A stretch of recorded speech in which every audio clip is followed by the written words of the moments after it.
And we are continuing our GenCon coverage here with Ross at the IDW Games booth. Hi, Ross. How you doing? Doing really well, man. How about you? Pretty good. Pretty good. Enjoying the con? Oh, yeah. I love GenCon 50, man. Yeah, it is so cool. There's so many people here, and we've been busy the whole time. I'm just jazzed to be at GenCon. I keep seeing the cool mini or not people come here. Sorry, Simon people come here. It's pretty cool. yeah. They've been coming by buying all our stuff. I know. It's noticed. It's great. It's great. All right. So Ross is going to give us a quick overview of the products that are in store right now, coming out soon, and new Kickstarters as well. So take it away, Ross. Yeah, so we've got a lot of stuff going on here.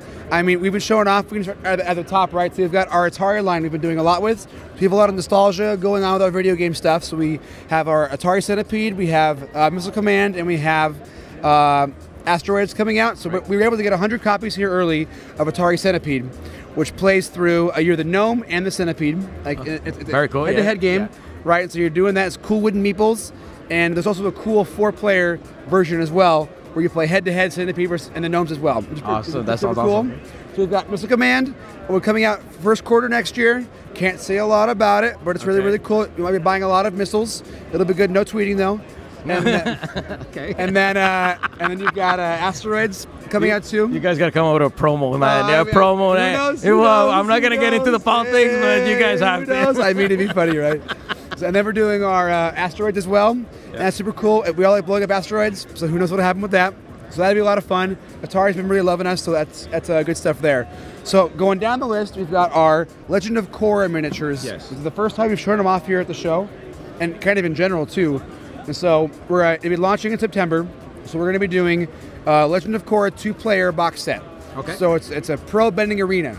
So if you guys have seen of course I've seen the show. Yeah. So we're doing all that. So you're going to have both teams. You're going to be teams of 3s. And So the wolf bats and the fire ferrets are going to be your two teams. Awesome. It's super fun, and you're playing the game like from the game, right? And so you should get some shots of it in a little bit. Yeah. But you have your decks of cards for your waterbender, firebender, and earthbender. Okay. And then you've got to essentially move your characters forward, knock them off, and do the whole thing. It's really fun. Oh, man. And so you get your team cards. They have their own abilities, and they have cool tricks as well. That you can kind of change it up a little bit.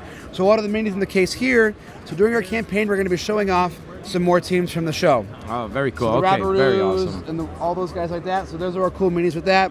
They're really slick. I love just how we've been able to take like the Avatar world and have the miniatures, all the energies blasting up and stuff. It's awesome you guys did that. I'm surprised what took so long, actually. It's such a well-loved world, you know? Right? And here we are. So it's pretty fun. That's really cool. And down the list, what do we got there? So down on the shelf, we have our first look at our Planet of the Apes game. So it's by Richard Lanius. Wow, and so it's our co-op game. I love how it has that cool 80s board game look to it, right? I was just about to say that I love that feel, the classic feel, especially the pawns down there. Oh yeah. The cardboard tokens look super cool. The game pieces look super fun. So it's a co-op game where you play through the movie, but you're the aspects of Colonel Taylor's mind. Oh wow! Okay. Yeah. So that sounds interesting. Okay. Right. So it's essentially you're dealing with all the horrors and crazies of the Planet of the Apes. You're going to go through each of the iconic moments in the film.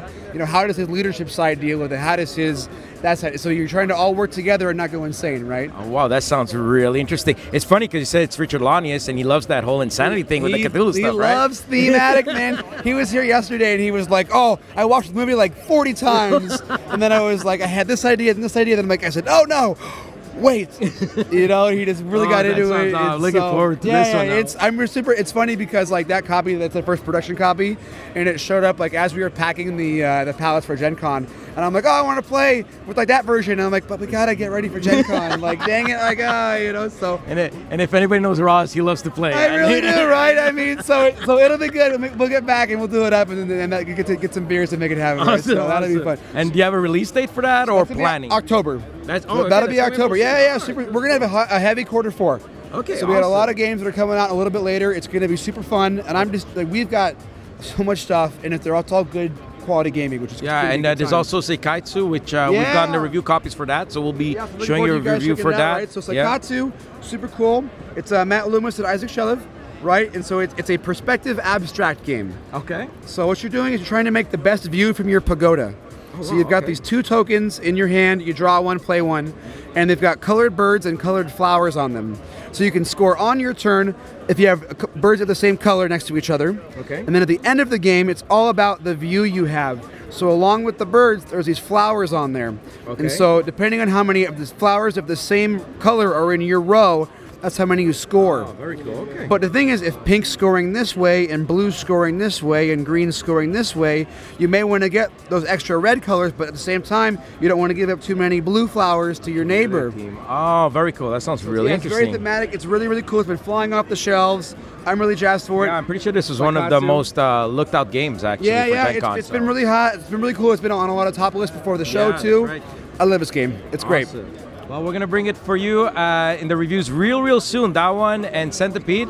And before we leave, we're going to do a quick overview of the games Sounds and show everybody at home, all right? Fun, guys. Thanks Great. a lot, Ross. Definitely. Thank you. Have a good show.